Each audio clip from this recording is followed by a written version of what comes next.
Кыргызстандын президенти Алмазбек Атамбаев Кыргызстан менен Орусия ортосундагы ГЭСтерди куруу боюнча кабыл алынган макулдашууларды денонсациялоо мыйзамына кол койду. Мындан бир жума мурун Кыргызстандын парламенти жогорку нарын ГЭС каскады менен Камбар-Ата 1 ГЭСин куруу боюнча кыргыз-орусиялык келишимдерди бир тараптуу жокко чыгарган эле.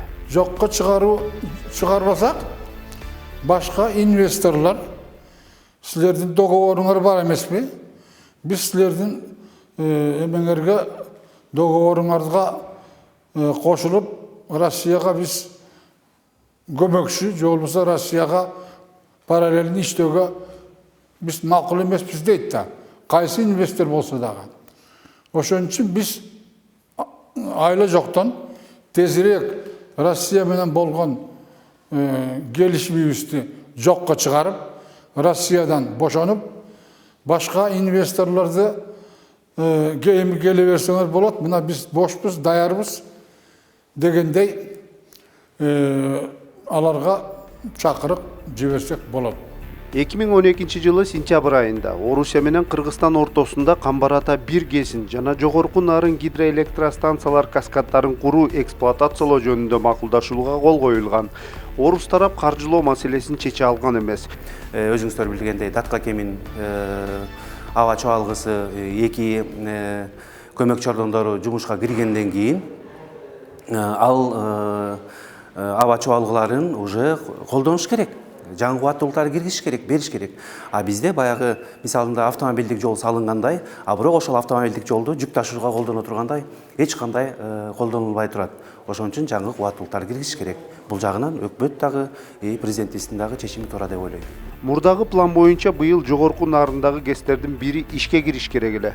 Ал эми Камбар-Ата 1 ГЭСи 2023-жылы ишке киргизилмек. Бирок эки долбоор тең дээрлик ордунан жылбай келген. Жогорку нарын каскадындагы ГЭСтерди курууну орусиялык Русгидро ишканасы баштаган. Келишим боюнча Кыргызстан жер жана жумушчу күчүн берип, башка чыгымдарды Орусия каржыламак. Жогорку нарын каскадынан тышкарыдагы орто нарын каскады бар. Бул 2 гидроэлектростанция кирет. Камбар-Ата 1 менен Камбар-Ата 2. Русгидро менен сүйлөшүлгөндө өзүңүздөр билгендей жогорку нарын каскадан кийин Камбар-Ата 1 болчу. Камбар-Ата 2-ни биз биринчи агрегатын ишке киргизебиз, экинчи, үчүнчү агрегаты турат. Бирок тилекке каршы экинчи, үчүнчү агрегатты Камбар-Ата 1 гидроэлектростанциясын ишке киргизмейинче экинчи, үчүнчү агрегат кирбейт. Себеп дегенде анын суу сактагычы биз Камбар-Ата 2-нин суу сактагычы жалаң гана только напор берип турушун 70 миллион кубометр деле түзөт.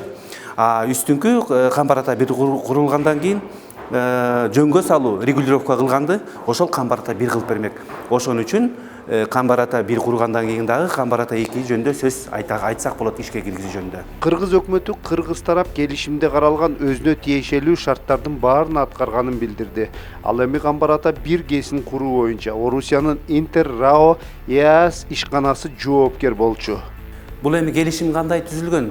Ошол келишимди түзүп атканда, эгерде кайсыл бир тарап, кайсыл бир себеп менен форс-мажордун обстоятельствосун башкасын албаганда, ошол келишимди түзүп атканда татынакай, ошонун баары тең жазылыш керек болчу. Эгерде келишим Орусия тараптан аткарылбаса, баланча убакыт ар бир жылда, ар бир айда канча жумуш аткарыш керек баары тең эсептелинген. Ошолго байланыштуу биздин өкмөт менен тиги орус тарап татынакай сүйлөшүш керек болчу.